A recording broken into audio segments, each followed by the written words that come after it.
This is the Honda Rebel 500. We are going to be doing a no bullshit 10-minute review of this bike here. Now, Honda has been cranking out some form of a Rebel since 1985. Back then it was a itty bitty 250cc engine. In 2017, they came out with the platform that we know today. That is the 300 and the 500. And then in 2021, they followed it up with the 1100. Now today, you can pick up all three bikes and there are different packages. So 300, 500, and 1100. The 300 is optional ABS. In 2025, they made the ABS standard for 500 and 1100. Additionally, you can get the 500 and the 1100 in an SC package. That means that you're going to get a cowl, you're going to get a stitched, more comfortable seat, and then there are some other bells and whistles that they throw in. For the 1100, now that's a different story because the SE is also an automatic. You cannot get the SE version in a non-automatic. So 1100 automatic. Now, this bike, the one that we're riding today, is a non-ABS 500 2017, and these bikes were intentionally made to meet A1 European licensing standards, meaning they don't put out a ton of power. So the big question that everyone has is, can I take this damn thing on the highway? And we're gonna find that out right now.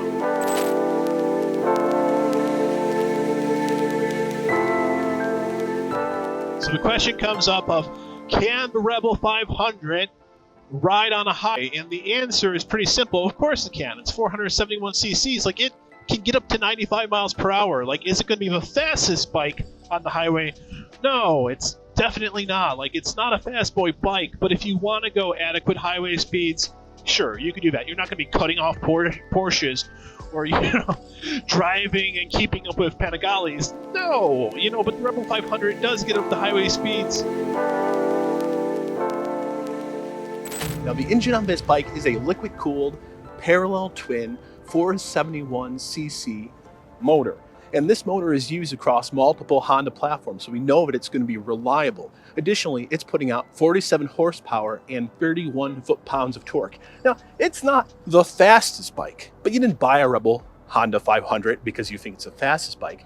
You bought it because it's reliable, that it's known to be a great beginner bike, a lot of stability, but overall, it has enough power to move you across the highway and get the job done. So there are four things that make this bike an excellent mid-range cruiser for a beginner. One, we have a very low seat height at 27 inches off of the ground. This means that you have a lower center of gravity, but it's easier for you to control the bike. Two, our handlebars. They are farther apart like most cruisers, which means we have more leverage when we're doing maneuvers like a cone weave, and it makes the bike less reactive. So it's excellent for doing those slow speed maneuvers. Three, our wheel base is 58 inches apart.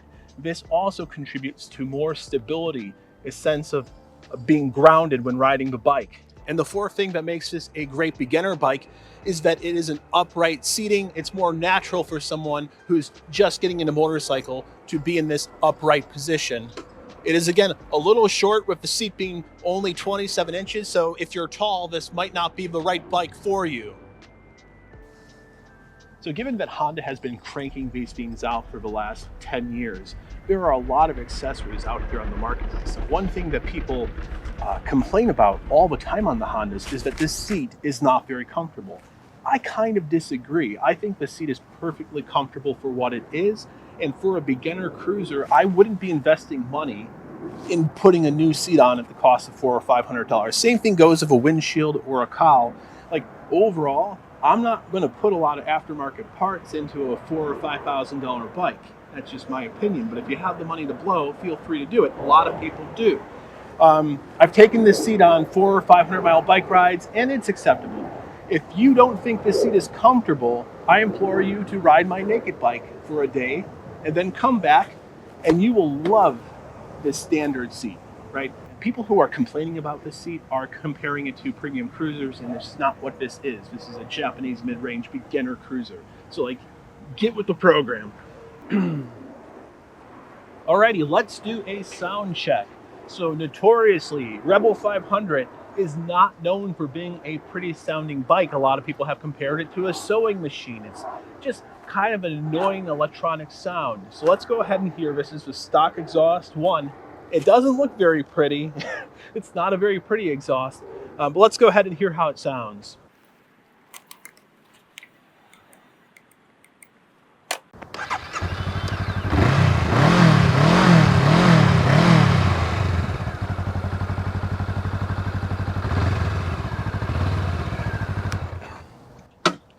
So again, living up to its reputation, it's not the best sounding bike. It's not a terrible sounding bike, but like, again, you're in this price point where you're not going to get something that sounds great. There is a remedy for this. They sell a lot of aftermarket pipes that you could put on, and honestly, for a price point, you could just put on a straight pipe, and that would be perfectly fine as well. It sounds actually quite better with a straight pipe on.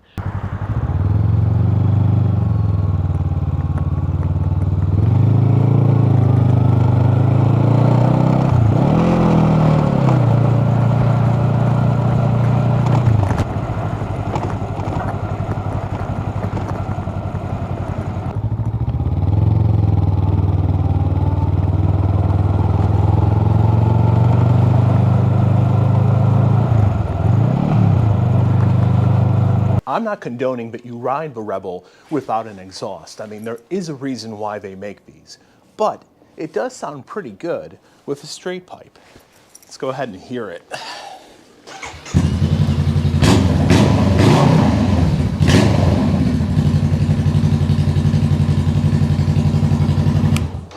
But I frankly think if you want that loud Harley sound in this Japanese mid-range cruiser, shit, just put a straight pipe on.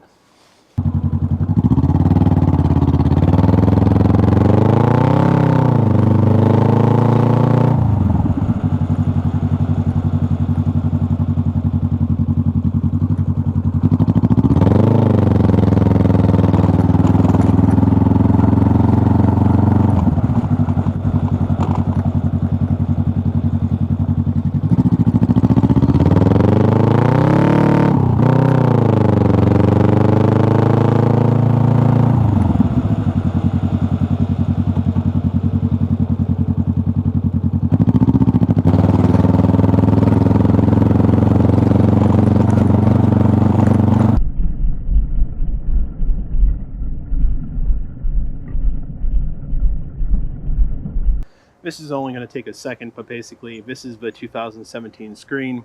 It is nothing special. We have our fuel gauge, miles per hour, our tripometer, and then we have the time.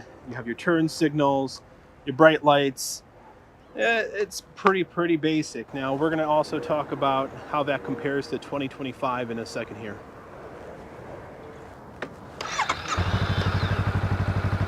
All right, now that we've reviewed the bike, we're gonna go take it for a spin through the neighborhood and see how we like it.